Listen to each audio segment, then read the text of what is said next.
الحمد لله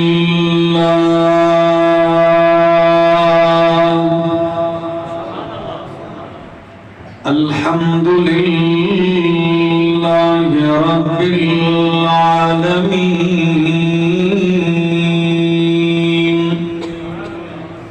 والعاقبة للمتقين والصلاة والسلام على أشرف الأنبياء وإمام المرسلين وعلى آله وأصحابه وأهل بيته أجمعين. أما بعد فأعوذ بالله من الشيطان الرجيم. بسم الله الرحمن الرحيم.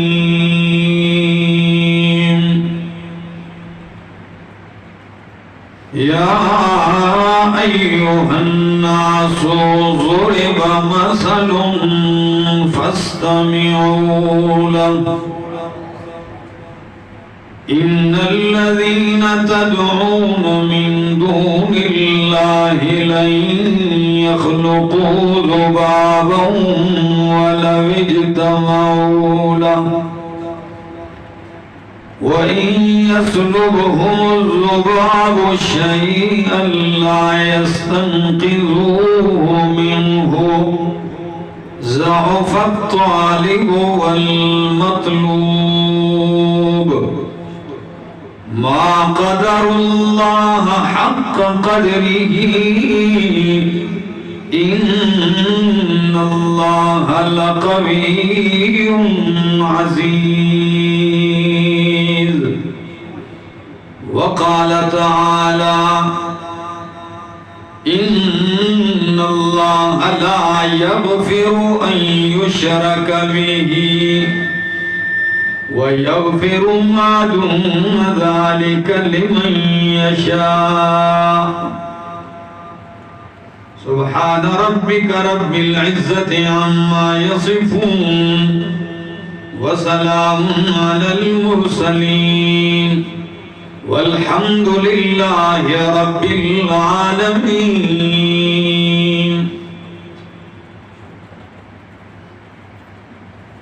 کافی ہے اللہ سب کی حاجت روائی کے لیے، امام ولی نبی پیغمبر ہیں فقط رہنمائی کے لیے. نماز میں پڑھتے ہو ایاک نعبد و ایاک نستعین، پھر بھی پھرتے ہو در بدر مشکل کشائی کے لیے. انتہائی قابل عزت، قابل احترام، ذی قدر و ذی وقار علماء کرام اور بھیرا کے غیور موحدین، بزرگوں، بھائیوں، عزیزوں، نوجوان ساتھیوں، السلام علیکم. مجھ سے قبل آپ نے علماء کرام کے بیانات سنے اور اس محفل کے روح رواں موحدین کے قائد اور مرشد شیخ القرآن والحدیث استاذی المکرم حضرت علامہ مولانا محمد طیب طاہری صاحب حفظہ اللہ تعالی ورعاہ مختصر سی اور جامع گفتگو آپ کے سامنے فرمائی ہے. میں زیادہ وقت نہیں لوں گا کیونکہ وقت پہلے ہی زیادہ گزر چکا ہے، اور میں جب بھی آپ کے پاس آتا ہوں تو میرا نمبر جب آتا ہے تو پھر مجھے دو کام کرنے پڑتے ہیں، آپ کو جگانا بھی پڑتا ہے اور سنانا بھی پڑتا ہے.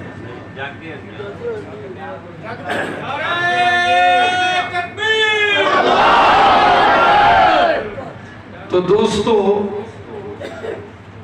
حضرت مولانا مفتی عبدالرؤوف صاحب حفظہ اللہ تعالی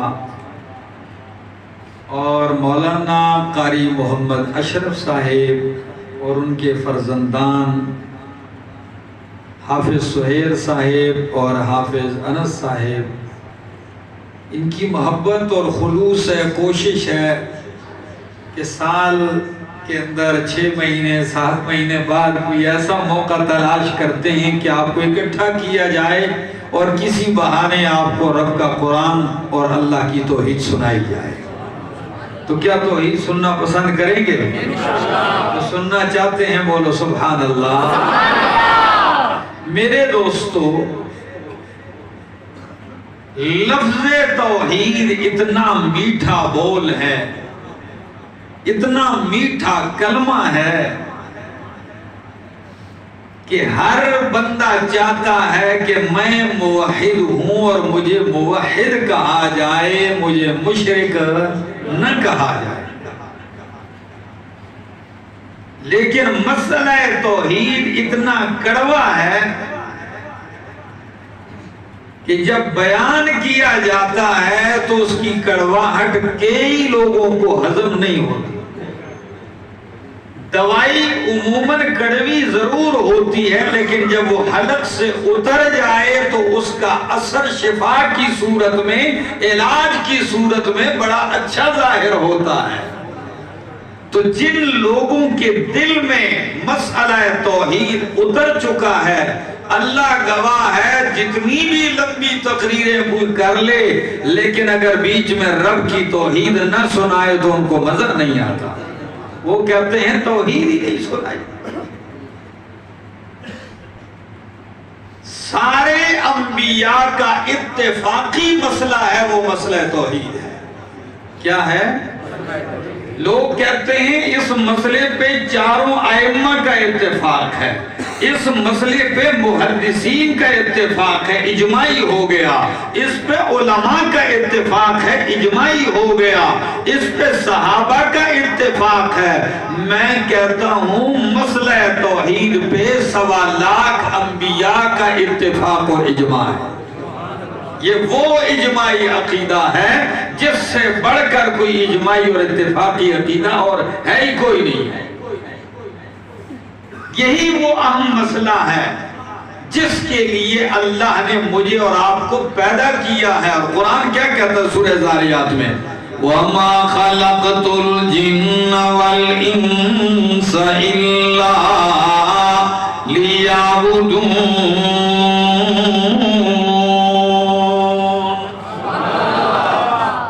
لفظوں پہ غور کیجئے۔ وَمَا خَلَقْتُ الْجِنَّ وَالْإِنسَ إِلَّا لِيَعْبُدُونَ، اور نہیں پیدا کیا ہم نے انسانوں اور جنوں کو اِلَّا لِيَعْبُدُونَ، مگر اس لیے کہ لِيَعْبُدُونَ اے لِيُوَحِّدُونَ، تاکہ وہ میری توحید کو مان جائیں۔ لیعبدون کا معنی لیوحدون۔ سند المفسرین، حبر الامت، ترجمان القرآن حضرت عبداللہ ابن عباس رضی اللہ تعالیٰ عنہ نے کیا، بلکہ وہ تو قاعدہ اور قانون بیان کرتے ہیں کہ کل عبادت فی القرآن، کہ قرآن میں جہاں بھی لفظ عبادت آیا ہے اس سے مراد توحید ہی ہوتی ہے۔ تو انسان اور جنوں کو اللہ نے کس لیے پیدا کیا بھیڑے والوں؟ تاکہ اللہ کی بندگی عبادت توحید کریں۔ اور اسی بات کا آغاز جب قرآن شروع ہوتا ہے سورۃ البقرہ میں اللہ 3 گروہوں کا ذکر کرتے ہیں، پھر منافقین کا بھی ذکر کرتے ہیں، پھر منافقین کی پہچان کے لیے اللہ مثالیں بھی ذکر کرتے ہیں۔ اس لیے جو پکا کافر ہوگا، مشرک ہوگا، اس کے لیے مثال کی ضرورت نہیں، اس کو آپ ایسے ہی پہچان لوگے کیونکہ مقابل میں آگے کھڑا ہو جائے گا۔ لیکن جو منافق ہوتا ہے وہ دوستی میں دشمنی کا کردار ادا کرتا ہے، وہ آستین کا سانپ ہوتا ہے، تو اس کی پہچان مشکل ہے۔ اس لیے اللہ نے اس کی مثالیں بیان کر کے اس کی پہچان کروائی ہے۔ بلکہ سورۃ توبہ پڑھی ہے کہ نہیں پڑھی؟ بڑی تفصیلی سورت ہے سورۃ توبہ۔ میرا والو آپ سے بات کرنے لگا ہوں، 63 نشانیاں اس ایک سورت میں اللہ نے منافق کی بیان کی ہے۔ سورۃ توبہ میں کتنی نشانیاں منافق ہیں؟ 63 نشانیاں بیان کی ہیں۔ آپ کہیں گے یہ کیوں؟ وہ نبی علیہ السلام کی عمر مبارک کتنی تھی اور منافق کی نشانیاں بھی 63 بیان کی ہیں۔ یہ اشارہ تھا کہ ان سے جان چھوٹے گی، یہ چلتے رہیں گے موت تک، یہ آپ کے ارد گرد ہوتے رہیں گے، آپ داعی بنیں گے، ان سے واسطہ پالا پڑتا رہے گا۔ لیکن جب یہ مثالیں بیان کرنے کے بعد قرآن پھر کیا کہتا ہے؟ یا ایوہ الناس، اے لوگوں، اعبدوا ربکم الذی خلقکم، یا ایوہ الناس، اے لوگو، اعبدوا ربکم الذی خلقکم، بندگی کرو اس رب کی جس نے تمہیں پیدا کیا۔ تو ادھر بھی بندگی کا حکم دیا، اعبدوا ساری انسانیت کو۔ اور جب آپ نماز میں آ کے کھڑے ہوتے ہیں تو اس وقت بھی کیا کہتے ہیں؟ ایاک نعبد و ایاک نستعین۔ یہ نہیں فرمایا نعبدو کا و نستعینو کا، یہ نہیں کہا۔ آپ کہیں گے اس کا کیا معنی ہے؟ نعبدو کا تیری عبادت کرتے ہیں، نستعینو کا تجھ سے مدد مانگتے ہیں، یہ نہیں فرمایا، بلکہ فرمایا ایاک نعبدو و ایاک نستعین۔ مفعول کو مقدم کیا اور تقدیم ما کان حقہ التاخیر یفید الحصر والاختصاص، تاکہ معنی کے اندر حصر پیدا ہو جائے۔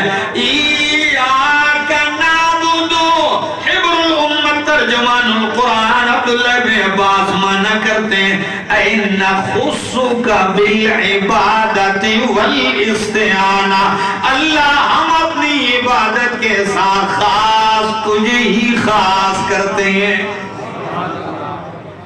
خاص تیری ہی عبادت کرتے ہیں، خاص تجھ ہی سے مدد مانگتے ہیں۔ اور پھر عبادت 3 قسمیں عبادت کی، بلکہ میں آسانی کے لیے کہہ دیتا ہوں 4 قسمیں عبادت کی، تاکہ ذرا اور کھل جائے۔ کتنی قسمیں؟ زبان کی عبادت، باقی بدن کی عبادت اور دل کی عبادت، یہ میں نے خاص الگ ذکر کی، دل کی عبادت۔ اور چوتھی قسم ہے مال کی عبادت۔ تو یاد کر لو پھیرے والو، دل کی عبادت، مال کی عبادت، جان کی عبادت اور زبان کی عبادت کس کے لیے ہے؟ یہ باقی 3 تو آپ سنتے ہیں اور اکثر پیش کیے جاتے ہیں، کس انداز سے؟ التحیات للہ والصلوات والطیبات۔ جب آپ التحیات بیٹھتے ہیں، قادے پہ بیٹھتے ہیں تو کیا کہتے ہیں؟ التحیات للہ، اللہ اکبر۔ ساری زبانی عبادتیں کس کے لیے ہیں؟ والصلوات، ساری بدنی عبادتیں اللہ ہی کے لیے، والطیبات، اور مالی عبادتیں اللہ ہی کے لیے۔ پھر قرآن دوسرے مقام پہ کہتا ہے قل، میرا پیغمبر صلی اللہ علیہ وسلم ذرا اعلان کر کے کہہ دیجئے، ان صلاتی و نسکی و محیایا و مماتی للہ رب العالمین۔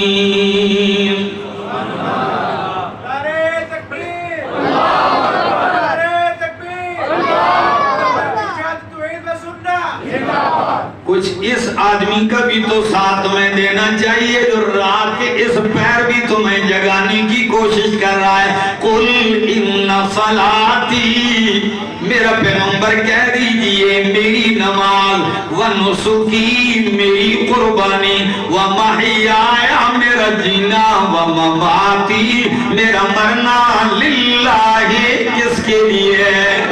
اللہ ہی کے لیے۔ پر چوتھی عبادت میں نے کہا دل والی، اس کو الگ اور خاص طور پر اس لیے ذکر کیا، شاید بھیڑے کے بعد لوگ سمجھتے ہو عام عوام کہ دل کی عبادتیں کون سی ہیں، بتانی چاہیے۔ دل کی کڑی عبادت ہوتی ہے، آج سن لیجئے، دل تو وہ اہم ٹکڑا ہے بھیڑے والوں کہ حضرت ابو ہریرہ رضی اللہ تعالیٰ عنہ فرماتے ہیں القلب مالک والاعضاء جوارح والجوارح جنودہ، دل بادشاہ ہے اور باقی اعضاء اس کا لشکر اور اس کی فوج ہے۔ بادشاہ کیا ہے؟ دل بادشاہ ہے۔ اور اگر میں ایک جملہ پڑھ کے کہوں کہ یہ اتنا اہم ٹکڑا ہے دل والا کہ رب نے اپنے قرآن میں 196 مرتبہ دل کا تذکرہ کیا ہے۔ کتنی مرتبہ؟ 196 مرتبہ اس دل کا ذکر کیا ہے۔ کیوں کیا ہے؟ اگر اتنا ہی غیر اہم ہوتا، کوئی معمولی سا ہوتا نا، بہت اہم ٹکڑا ہے۔ کبھی اللہ نے قرآن میں اسے قلب کہا، کہیں قرآن میں اللہ نے اسے فؤاد کہا، کہیں قلوب کہا، کہیں افئدہ کہا، اور کہیں صدور کہا بمعنی قلب۔ فؤاد مکی صورتوں میں اکثر فؤاد ہے، قلب کا لفظ نہیں ہے۔ مکی صورتوں میں اکثر کیا لفظ استعمال کیا دل کے لیے؟ فؤاد، افئدہ، اور فؤاد تفعد سے ہے۔ فؤاد بمانے تفعد، تفعد بمانے توقد، جلنا کسی چیز کا گرم ہو کے جلنا۔ اور دل کو بھی فؤاد اسی لیے کہا کہ گرم بھی یہی رہتا ہے، آنکھیں کبھی ٹھنڈی کبھی گرم، کان کبھی ٹھنڈے کبھی گرم، ہاتھ کبھی ٹھنڈے اور کبھی گرم، لیکن دل ہمیشہ گرم ہی رہتا ہے۔ ٹھنڈا ہو جائے تو کہتے ہیں انتظام کرو، لے جاؤ اس کو۔ یہ ہمیشہ گرم رہتا ہے، جلتا رہتا ہے۔ اور یا یوں کہوں کہ عموماً غموں کی وجہ سے بھی یہ جلتا رہتا ہے۔ کہتے ہیں فلاں میرا دل ساڑیا، تو آگ اس میں لگی رہتی ہے، پورے بدن میں خون کی سپلائی کرتا ہے۔ اور دلوں کے طبیب امام الانبیاء محمد رسول اللہ صلی اللہ تعالیٰ علیہ وسلم کیا فرماتے ہیں؟ الا ان فی الجسد لمضغۃ اذا صلحت صلح الجسد كلہ واذا فسدت فسد الجسد كلہ۔ لوگوں سن لو، بدن میں ایک لوتھڑا ہے، جب وہ ٹھیک ہو جائے تو پورا بدن ٹھیک ہو جاتا ہے، اگر وہ بگڑ جائے پورا بدن بگڑ جاتا ہے۔ الا وہی القلب، وہ کیا ہے؟ وہ دل ہے۔ کیا ہے؟ ہے اس میں ہڈی کوئی نہیں ہے، بالکل نرم ہے۔ ساخت ہو جائے تو اللہ فرماتے ہیں پتھر سے بھی زیادہ ساخت ہے۔ جی اور یہی حال زبان کا ہے، ہڈی اس میں بھی نہیں ہے، لیکن جب چلتی ہے تو کبھی کبھی تلوار سے زیادہ سخت چلتی ہے اور کاٹ کے رکھ دیتی ہے۔ تلوار تو زخم بدن پہ لگاتی ہے اور زبان کا زخم جراحات السنان لہتیام، جراحات السنان لہتیام ولا یلتام ما جرح اللسان۔ اللہ زبان کے زخم تو ٹھیک ہو، تلوار کے زخم تو ٹھیک ہو بھی جاتے ہیں، مل جاتے ہیں، پر زبان کے زخم دل پہ لگتے ہیں، یہ ٹھیک نہیں ہوتے۔ اسی لیے زبان کنٹرول کرنے کے لیے اللہ نے اس کے باہر چاروں طرف 32 تالے لگائے ہیں۔ ہر چیز کے لیے ایک تالا کافی ہے، لیکن زبان کے لیے دانتوں کے 32 تالے، لیکن یہی بغیر ہڈی کی تلوار جب چلتی ہے 32 تالے توڑ کے اگلے کا کلیجہ چیر دیتی ہے۔ لوگ کہتے ہیں زبان کے تو الفاظ ہیں، یہی الفاظ تو تباہی کر دیتے ہیں نا، کیا خیال ہے؟ تو میں بات کر رہا تھا دل بھی تو ایک ٹکڑا ہے لیکن پورے بدن کا بادشاہ ہے۔ علامہ ابن قیم رحمہ اللہ اپنی کتاب الفوائد میں بڑی عجیب بات لکھتے ہیں، میرے والو تحفہ دے کے جا رہا ہوں۔ وہ فرماتے ہیں 2 چیزوں کا اللہ نے بڑا عجیب انتخاب فرمایا ہے، ایک عرش کا اور ایک دل کا۔ عرش کو اللہ نے اپنی استوا کے لیے خاص کیا اور دل کو اللہ نے اپنی معرفت کے لیے خاص کیا ہے۔ الرحمن علی العرش استوى کما یلیق بشانہ لا نعلم کیفیتہ، ہم اس کی کیفیت نہیں جانتے، اور دل کو اللہ نے اپنی معرفت کے لیے خاص کیا۔ یہی وجہ ہے کہ اللہ کے پیغمبر نے مزید بات کو کھولتے ہوئے فرمایا ان اللہ لا ينظر الى صورکم ولا الى اموالکم، اللہ نہ تمہاری صورتوں کو دیکھتا ہے نہ تمہارے مالوں کو دیکھتا ہے، اللہ تو اس کو دیکھتا ہے جو تمہارے دلوں میں ہے۔ اس کو دیکھتا ہے دلوں میں دیکھتا ہے۔ اب آپ کو آخر میں لے کے جاؤں گا کہ دل کی عبادتیں کیا ہیں، پہلے بتاؤں تو صحیح دل کیا چیز ہے۔ عربی میں اس کا ایک نام ہے قلب، کیا؟ امام راغب مفردات القرآن میں کہتے ہیں قلب کو قلب اس لیے کہتے ہیں لتقلبہ، قلب کا معنی ہوتا ہے الٹ پلٹ ہونا، چونکہ دل بھی ایک جگہ ٹھہرتا نہیں، الٹ پلٹ ہوتا رہتا ہے۔ قلب کا معنی ہوتا ہے الٹنا پلٹنا، یہ بھی کسی جگہ ٹھہرتا، آج ایک کے ساتھ تو کل، آج ایک کے گن گا رہے تو کل اس کو گالیاں، ایسے ہے کہ نہیں؟ مسجد میں کچھ کہتا ہے تو باہر کچھ کہتا ہے، کبھی کچھ کہتا ہے، کبھی ٹھہرتا نہیں۔ اور کئی لوگ کہتے ہیں کہ ہے بھی اتنے پنجرے کے اندر، کہتے ہیں جی میرا اپنے دل تے بس نہیں چلتا۔ جس کا دل ہے وہی کہتا ہے کہ مجھے اپنے دل پہ بس نہیں چلتا۔ اور کئی کملے تو کہتے ہیں گاڑیوں کے شیشوں پہ لکھ دیتے ہیں دل تو پاگل ہے۔ گاڑی پہ اکثر دیکھتا ہوں تو سوچتا رہتا ہوں عجیب عجیب جملے کہتے ہیں لوگ۔ کئی لوگ دل کی تصویر بنا کے کہتے ہیں دل برائے فروخت۔ واہ بھائی اتنا سستا سودا، قیمت صرف ایک مسکراہٹ، کیا بات ہے۔ کئی دل ڈال دیتے ہیں بیچ میں تیر کا نشان ڈال دیتے ہیں کہ بس دل میں سوراخ ہو چکا ہے۔ کئی کہتے ہیں دل 2 ٹکڑے ہو چکا ہے۔ کئی رکشے والوں نے بھی دل آگے لٹکایا ہوتا ہے۔ میرا دوست اتنا معمولی نہیں ہے کہ آپ باہر لے کے پھرتے جائیں، آپ کا دل تو اللہ نے اپنے لیے خاص کیا ہے۔ آج مولانا احمد شیخ خان صاحب ہمارے ہاں ہری پور میں بھی تھا، وہ تھے بیان کر کے ساتھ ہی آئے، وہ تلاگن چلے گئے، میں یہاں آ گیا ہوں۔ انہوں نے بڑی عجیب بات کی، کہ آپ کے بدن میں اللہ نے باقی چیزیں اعضاء تو دو دو جوڑا جوڑا بنائے ہیں، مگر پیشانی ایک بنائی، دل ایک بنایا، زبان ایک بنائی ہے کہ دل بھی ایک، اس میں ڈیرا بھی ایک کا، زبان بھی ایک، اس سے جس کو پکارا جائے وہ بھی ایک، ماتھا بھی ایک، جس کے آگے ٹیکا جائے وہ بھی ایک۔ اللہ، تو میں دل کی بات کر رہا تھا۔ اللہ فرماتے میں نے کسی انسان کے سینے میں دو دل نہیں بنائے۔ اللہ اکبر، تو دل ایک دیا اللہ نے اپنی معرفت کے لیے۔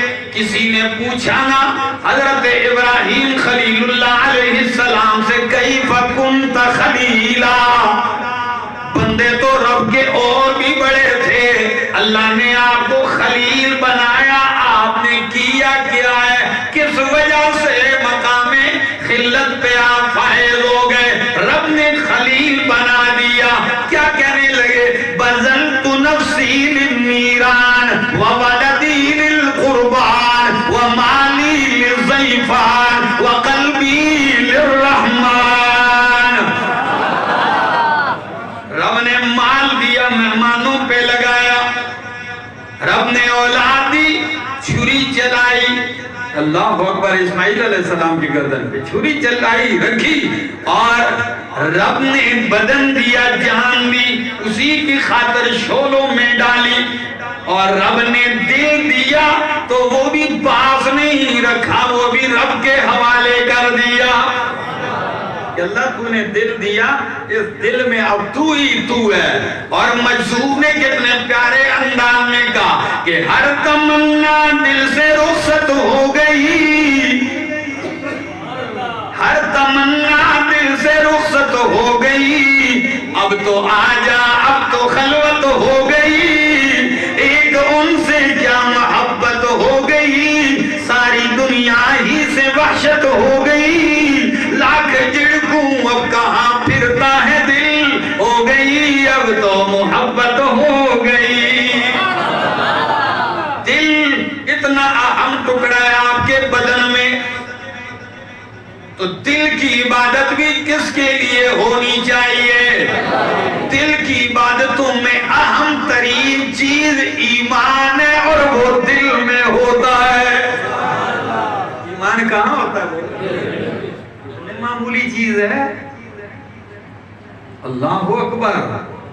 دوسری، رب سے امید کرنا، پر امید رہنا، نا امید نہ ہونا، لا تقنطوا من رحمت اللہ۔ تو امیدیں کس کے ساتھ کی جاتی ہیں؟ یہ دل کی عبادت ہے، رب سے محبت کرنا۔ قرآن کہتا ہے والذین آمنوا اشد حبا للہ، مومن رب کی محبت میں بڑے سخت ہیں۔ تو محبت کا ٹھکانہ کہاں ہوتا ہے؟ تو رب سے محبت دل کے ذریعے سے ہوتی ہے، یہ دل کی عبادت ہے، اس میں بھی کسی کو شریک نہیں کرنا۔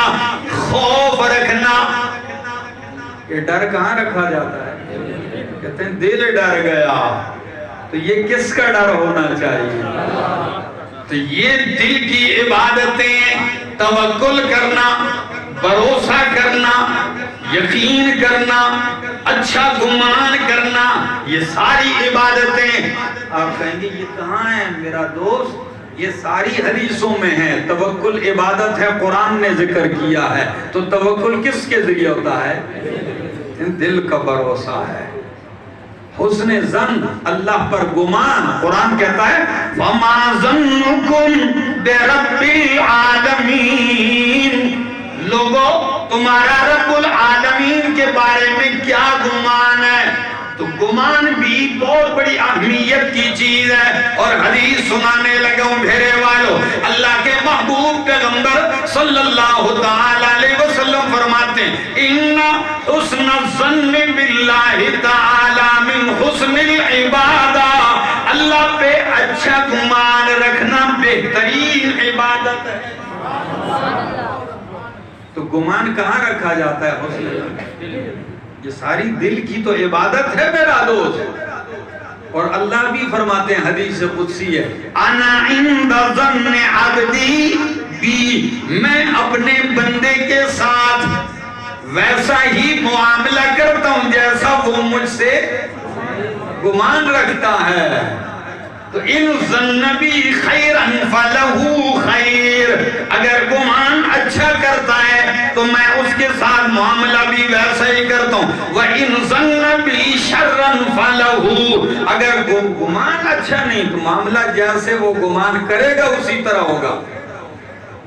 ایک صحابی تھے، بیمار تھے، واصلہ بن اسقع رضی اللہ تعالیٰ۔ دوسرے صحابی ان کو ملنے آئے بیمار پرسی کے لیے، یہ ان کا آخری لمحات ہے، موت سے پہلے کی حالت ہے۔ تو وہ بیمار صحابی اس دوسرے صحابی کا ہاتھ لے کر ایسے اس کو چوما، پھر سینے پہ رکھا، کہا یہ وہ ہاتھ ہے جس نے رسول اللہ صلی اللہ علیہ وسلم کے ہاتھ پر بیعت کی تھی۔ اللہ اکبر۔ اور جب یہ بیعت ہو رہی تھی، بیعت الرضوان جسے کہتے ہیں، تو اس وقت اللہ کو یہ ادا غیرت کی اتنی پسند آئی، فرمائے ید اللہ فوق ایدیہم، ان کے ہاتھوں پہ میں اللہ کا ہاتھ ہے۔ تو اس ہاتھ کو سینے سے لگایا، چوما صحابی کے اس ہاتھ کو، اور ساتھ ایک صحابی نے جملہ ان سے پوچھا، کہنے لگے کوئی پریشانی کرنے لگے، کہ میں ایک سوال کرتا ہوں آپ سے، بس پھر آپ مجھے وہ جواب دے دینا۔ کہا جی آپ پوچھئے۔ کہا سچ بتاؤ، آخری حالت ہے، آپ کا رب کے بارے میں گمان کیسا ہے؟ کیا گمان رکھتے ہو رب کے ساتھ؟ تو سر ہلا کے کہنے لگے خیر ہے تو میری زندگی کا آخری لمحہ، لیکن میرا رب پہ گمان اچھا ہے۔ تو وہ کہنے لگے جب اس لمحے بھی تیرا گمان اچھا ہے تو میرے معصوم پیغمبر کا فرمان سن لے، اللہ تیرے ساتھ معاملہ بھی ویسا ہی کرے گا جیسا تیرا گمان ہے۔ لوگ لگے ہوئے اللہ سے لوگوں کو بدگمان کر رہے ہیں، بدظن کر رہے ہیں۔ یہ شرک جو ہو رہا ہے کیوں ہو رہا ہے؟ اللہ کا در چھوڑ کے کسی غیر کے در پہ جا کے ماتھا ٹیکا ہی اسی لیے جا رہا ہے کہ یہ رب سے کیا ہے؟ بدگمان ہے۔ اگر رب پہ حسن ظن ہوتا یہ غیر کے در پہ کیوں جاتا؟ تو میں بات کر رہا تھا کہ عبادت کے لیے پیدا ہو، اور عبادت بدن کی، زبان کی، مال کی اور دل کی عبادتیں، دل کی امیدیں اسی کے ساتھ قائم ہونی چاہیے۔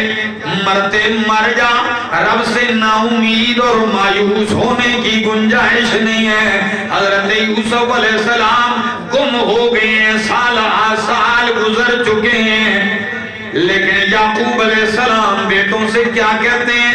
لا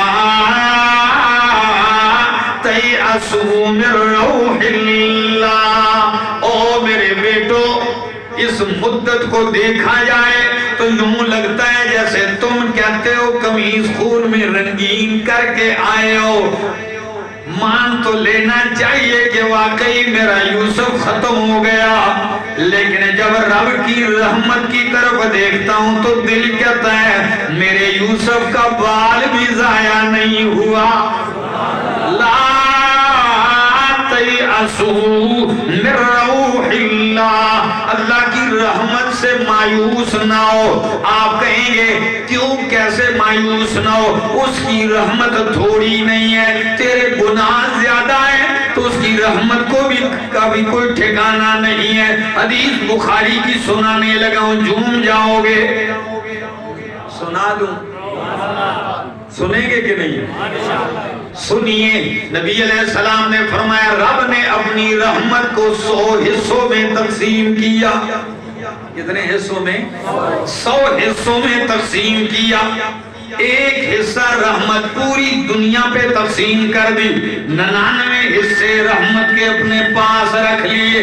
اس ایک حصہ رحمت کا عالم یہ ہے. نبی امت سے محبت کرتے ہیں, یہ اسی ایک رحمت کا کمال ہے. امتی نبی سے محبت کرتے ہیں, استاد شاگرد سے, شاگرد استاد سے محبت کرتے ہیں, مائیں اولاد سے, اولاد ماؤں سے, والدین سے محبت. یہ دنیا میں جتنی بھی شفقتیں, رحمتیں, پیار, محبتیں, یہ اسی ایک درجہ رحمت کا کمال ہے. اللہ کے پاک پیغمبر نے مزید بات آگے بڑھاتے ہوئے فرمایا حتی یہاں تک کہ گھوڑا اپنا پاؤں اٹھا لیتا ہے کہیں میرا بچہ نیچے کچل کے مر نہ جائے.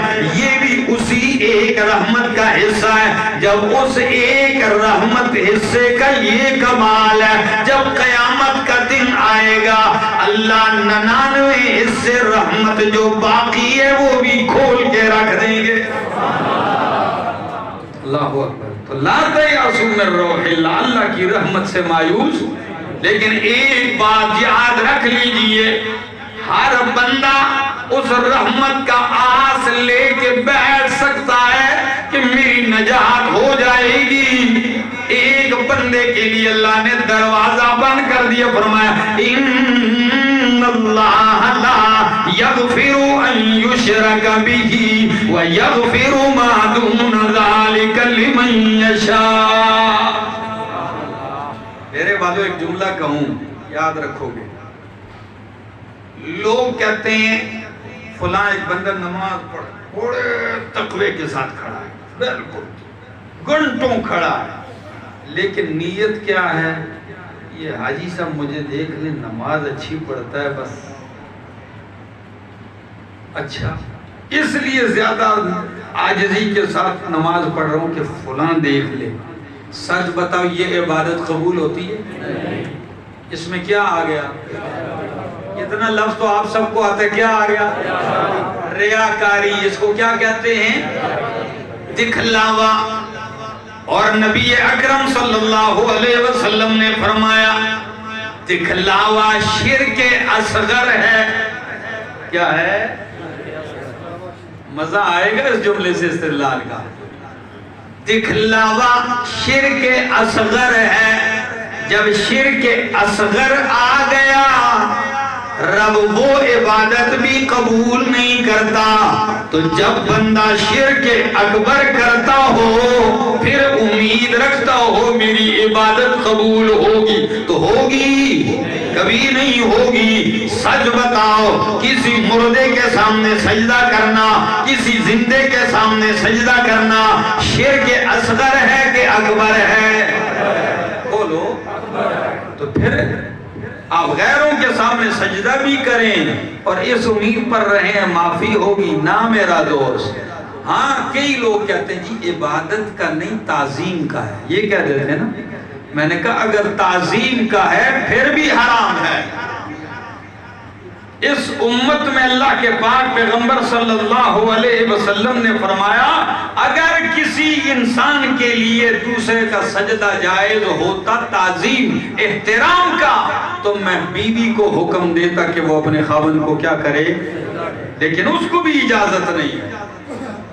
پھر آپ جا کے دیکھ لیں کبھی کبھی تو تعجب ہونے لگتا ہے کہ یہ نماز میں ایاک نعبد و ایاک نستعین کا نعرہ کہاں چلا گیا. 60 سال سے نماز میں یہی کہہ رہا ہے, التحیات بیٹھ کے پھر بھی یہی کہہ رہا ہے التحیات للہ والصلوات للہ والطیبات. پھر قبر کے کنارے کھڑا ہے کہ خواجہ نہ دیں گے تو پھر کون دے گا.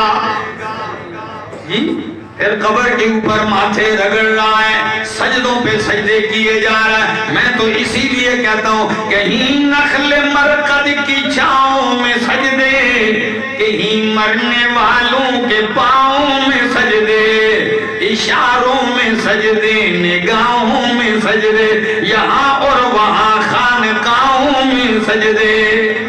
اور ہیں کہ نہیں؟ اکبر الہ آبادی شاعر گزرا ہے, بڑا کمال کا شعر کہا ہے. کہتا ہے در خانقاہ پہ پڑا ہوں اکبر خانقاہ پہ پڑا تھا. کسی نے کہا وہ کیوں؟ کہتا ہے درے خانقاہ پہ پڑا ہوں اکبر، خدا ملے نہ ملے روٹیاں تو ملتی ہیں. یہ تو ہو رہا ہے. او میرا دوست آئیے رب کے ساتھ یہ عہد کیجئے، اللہ تیری ذات و صفات میں کسی کو شریک نہیں کریں گے.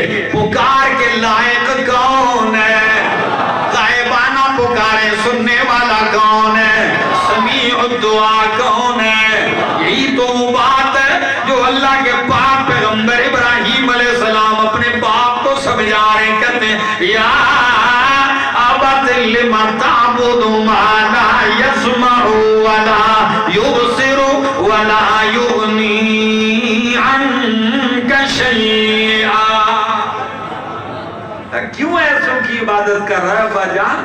لا يسمع جو تیری، ولا يبصر جو تجھے دیکھ، ولا يغني عنك شيئا تجھ سے کوئی چیز دور بھی نہیں کر سکتے، تیرے کسی کام نہیں آ سکتے. بگڑیاں بنانے والا کون ہے؟ حاجتیں پوری کرنے والا. بس ہم تو یہی کہتے ہیں وہی آقا، وہی داتا، وہی مشکل کشا سب کا، وہی ایک غوث اعظم ہے. یہی للکار دیتا جا، اسی کے نام پہ مر لے، اسی کے نام جیتا جا، اسی کے نام کی میں ہو تو بھر بھر جام پیتا جا. رہے توحید میں گر ہو سمندر شرک کے حائل، لگا دے جست موجوں میں طوفانوں سے نمٹتا جا. وہ جلتے ہیں تو جلنے دو جو ہیں توحید کے دشمن، ندا وحدت کی قرآن سے گلی کوچوں میں دیتا جا. زندگی باقی